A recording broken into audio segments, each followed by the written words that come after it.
Excellency, ladies and gentlemen, welcome once again to Cambodia Global Dialogue.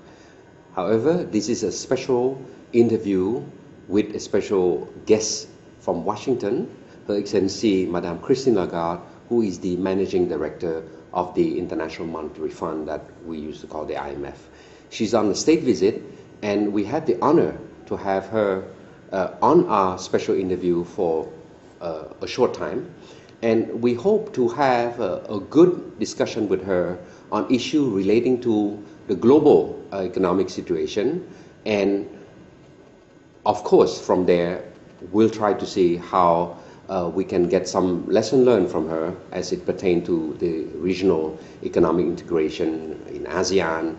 And I hope that we also have an opportunity to listen to a few of her recommendations as pertain to Cambodia economic development, how we're doing, and what are the programs that the IMF is doing in Cambodia.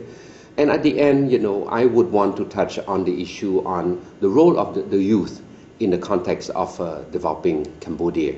But if there's enough time, I would definitely want to hear her recommendation, how she sees what the royal government of Cambodia could do in terms of bringing inclusive growth for this country. Madame Lagarde, welcome to Cambodia. I'm so glad that you have the opportunity to finally visit Cambodia. You have, from the schedule, very busy. You met the Prime Minister. Tomorrow you're going to meet His Majesty the King. Wow, that's quite an exciting time. But I don't want to miss the opportunity to capture some of your wisdom. And perhaps you can help us a bit, in the context. Recently, we're a little bit worried what's happening in the U.S., in Europe, China, Japan, all this global development, U.S. government shutdown. What do you see this global risk and how it does affect the global economy? Well, let me first of all say that I'm really overjoyed to be finally in Cambodia. It's an old dream come true, and a year ago I was hoping to come. I could not make it at the time of the ASEAN summit, but I'm even happier to be here this time because it's only for Cambodia. Yes, indeed. And it's been so far a really, really fascinating visit, diving into the past of Cambodia, yes, looking at the most recent tragedy, and now also really sharing my views with the views of entrepreneurs, the views of the authorities, yes, including your Prime Minister. Yes. So you asked me about the international situation, the outlook, the global economy, yes, and the outlook. Yes, yes. We are seeing a changing picture at the moment, with growth, being relatively slow. Mm-hmm. Not even at 3% this year, and we forecast at 3.5% next year. Oh, so slightly better, yeah, improving, but with a different dynamics. Yes, yes. We are seeing the advanced economies picking up a bit, all right, finally, and we are seeing some of the emerging market economies that were driving growth slowing down. China, India, Brazil. Russia, Brazil, China to a lesser extent. So this is quite an interesting phenomenon. With the large advanced economies picking up, the US is going to deliver, growth at about 1.6% this year, probably 2.6% next year. Yes. Europe turning the corner at last, providing, positive growth next year. Japan improving significantly with this very innovative set of new policies, and the low-income countries still holding strongly and having resisted the crisis, including the latest trepidations about the tapering of unconventional monetary policy, stronger than the emerging market economies. So that's the picture as we see it. There is one very concerning matter which does not affect Cambodia so much. I see. And that is unemployment across the world, particularly in advanced economies. We have about 220 million people looking for jobs at the moment, and the economic growth at about 3%, and particularly in the advanced economies, is not enough to respond to the needs of particularly the young people joining the workforce. And the impact could be, what could be the likely impact of that if employment are not resolved? Well, it varies depending on the demographics and the evolution of the working population. But you have countries in Southern Europe, countries in North Africa, the Arab countries in transition, that are really suffering as a result of the young population not integrating the job market. So the risk of instability is there and needs to be addressed by the best possible response to create jobs, and that is growth. You know, Cambodia, I mean, I'm jumping a bit here, but because we're dollarized economy, and whenever something's happened in the U.S., particularly the recent U.S. government shutdown a bit, it caused a lot of worry in our case. And does that, you know, affect the confidence in growth in a developing country, the fact that you have this issue in the U.S.?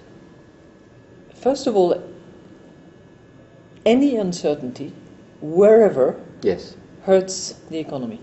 Because economic agents like certainty. Yes, indeed. So when you have issues about the debt ceiling, about the fiscal cliff, about the long-term trends of fiscal policies, it creates uncertainty. So it's not good for the economy. If you add to that the hint of tapering of the unconventional monetary policy, then that creates uncertainty around the world, and people who have invested, who have moved capital to particularly the emerging market economies in search of high yield, begin to worry. So they remove capital to relocate to safer places where they think that the long-term interests will rise. And that's what we've seen in the summer of 2013. It has tempered a bit, but it will come back, and we need to be prepared for that. In our region, in the ASEAN, the IMF is doing a lot of work in this part of the world, and perhaps you can share a bit how do you see the region, and what's the engagement of the IMF here? Well, first of all, I would say that Asia at large, but Southeast Asia in particular, are very vibrant segments of the global economy. And the developing Asia is, you know, one of the most vibrant, active, fastest growing economies in the world, together with some African countries. So vibrant, growing, and with clearly big projects on the horizon. When you look at, you know, the ASEAN economic integration, when you look at the Chiang Mai arrangement, those are very ambitious regional projects. And we at the IMF support those projects. We are prepared to help whenever we can. We cooperate, and we do that in multiple ways. If I take the example of Cambodia, for instance, we provide a lot of technical assistance. We have 3 people from the IMF who are present on site at the Ministry of Finance, at the Central Bank of Cambodia. We provide training, we provide technical assistance, we provide scholarships, and we try to assist in good, sound public finance management, in good, solid governance. And we try to partner as much as we can with the authorities. You say the word partner. You know, I must say that at least from the perspective of our government, we look at the IMF as a big partner. In fact, we have taken a lot of your recommendation over the years, and I must say we're doing fine. You're not doing badly, actually. That's true. Doing fine. But, you know, now Lagarde, I think in the context of ASEAN, you know, we are less than, 2-3 years away from the ASEAN economic integration. And it's a bit, a lot of excitement, there's a lot of uncertainty also, because not everybody is, I think they're more fearful of the unknown than anything. But for me, I look, as part of ASEAN, we are the latest comer, but we we are we're more aggressive because, you know, accession to the WTO thing, Mr. Pascal Lamy helping Cambodia. So I think we're doing fine in that sense. But I still feel that the ASEAN 10, the challenge is how do you reduce the development gap, right? Because if you're going to have this economic benefit, it has to filter a bit to everybody. What's your wisdom on that? What's your you know, from the study that we do, it is clear that the most sustainable growth is inclusive growth. Inclusive growth.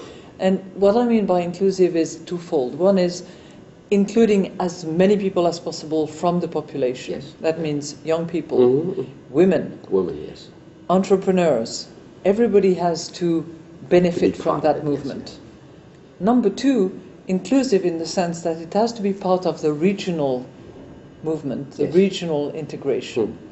And that can only be gained as a result of improved productivity, improved education, and it's a long-term project. It's not something that happens overnight. And, but we have to be conscious that should be a constant, continuous process. That's right. It has to be a momentum that is sustained in time. And when you invest in a child, you just have to keep at it. It doesn't happen overnight. It's not a one-year job. It's a long-term project. But it's good to start now. Yes. Now, I think for ASEAN, I must say, they're quite bold in vision. And, with all this meeting, like we have over 1,000 meetings a year. My goodness. It's a lot. But one thing that I find that last year when we had the summit, the biggest effect was more on the population. A lot of people complain, oh, Cambodia is a least developed country. You spend a lot of money for all this big summit gala and everything. But I say, look, there are time to spend the money. But had it not been for the summit where everybody's coming in, President Obama, everybody's coming in, people see, oh my God, so that's what ASEAN is all about. So the effect on the local population it's very strong. And that's when I start to see the emergence or the concern of the young entrepreneur. And since we never look back, now they get organized, everything. That lead me to the point of the youth. You mentioned inclusive growth, right? It's clear. The young population, Cambodia is a reverse pyramid in terms of age, right? What would be your advice for us, for the Cambodian youth? What they should think from them, and for the government also, what we should do in terms of policy, and for the entrepreneur as a whole, in the context of this larger economic integration. Yeah, I tend to think in terms of purpose. Yes. And you think in terms of audience. You think about your audience. Okay. I think about the purpose. For the young people, I would say education, education, education, education. Yes. The Cambodian young people are the richness and the wealth of the country. Yes. But they have to be educated, and they have to be able to contribute to the wealth of the nation. So that would be my first and foremost recommendation. So invest in education. This is the best shared assets, because it's never depleted, no matter how much you share it. On the entrepreneurs, I would say, particularly for the authorities, simplify the investment environment. The doing business, you mean? Make it as transparent, as easy to use as possible, because that's what is going to drive the investment, not just the investment of the big players, but the small players' investment that will one day turn into medium-sized and eventually large-size enterprises from Cambodia. And there is plenty of talent. I've met a group of women from Cambodia, some of them entrepreneurs, some of them in the design industry, some of them in other developing industries, and it's impressive. So basically, how do the government facilitate the process of transition from the informal economy into the formal economy? That's one of the aspects that you think we in the government we should be quite keen to do about that, right? Yes, it is of course important to have as much of the informal economy turn into a formal economy because it's safer, it's more transparent, it provides a better basis for business, and I think authorities need to find, you know, the sort of win-win situation where the entrepreneurs, however small, have something to gain from moving into the formal world rather than stay in the informal world. We just, the government for this new mandate, and you met with the Prime Minister this morning, we have launched our next 5-year, we call the rectangular strategy. Rectangular strategy, yeah, and the theme of this third rectangular strategy is growth, equity, governance, efficiency of the government, human resources, human resource on the top of it. We're going to start, drafting the industrial policy where we're going to consider quite a bit on how do we motivate the entrepreneur, the SME, to be part of the process, so that they can benefit from the forward linkage or backward linkage with the big company that will come to Cambodia. Of course, it's a plan, right? It's a plan, but I think at the end of the day, it's all how do we translate into concrete, practical, implementable thing. What's your view on that? So I think here is definitely linked to inclusive growth. Sure. But it's much more sort of like nitty-gritty of it, you have to look at the process. Yes. You have to look at the substance. Yes. In terms of process, my recommendation, and based not only on the IMF experience, but also on my personal experience as Minister of Finance, is again include the entrepreneurs, include the small business owners, include the female entrepreneurs, and find out from them what they expect and how they believe that they can thrive, they can develop the business, they can invest better, they can hire new people. They will know better. So in the process through which the rectangular is put in place, include the people, those that are directly concerned. In terms of substance, I bet you it's going to boil down to simplification, remove the red tape, be transparent. We would like certainty, and we want skilled labor. I'm sure you will hear those things. And the good cooperation between the private sector and the public sector is precisely to find where everybody fits in order to deliver. So, that's a lot to absorb in a short time. But anyway, we're running out of time, and I thought maybe I ask you, what's your impression after spending a few days in Cambodia? From Washington, reading all the report on Cambodia, on the field, on the ground, and what's your last word for the audience? Cambodia is very attractive, and I have found all the Cambodian people that I've met so far true, genuine, authentic, and kind people, hardworking as well. Well, thank you so much, Madame Lagarde. It's such a pleasure. Thank you so much. Really. Thank you. And enjoy your stay. Thank you. Yes.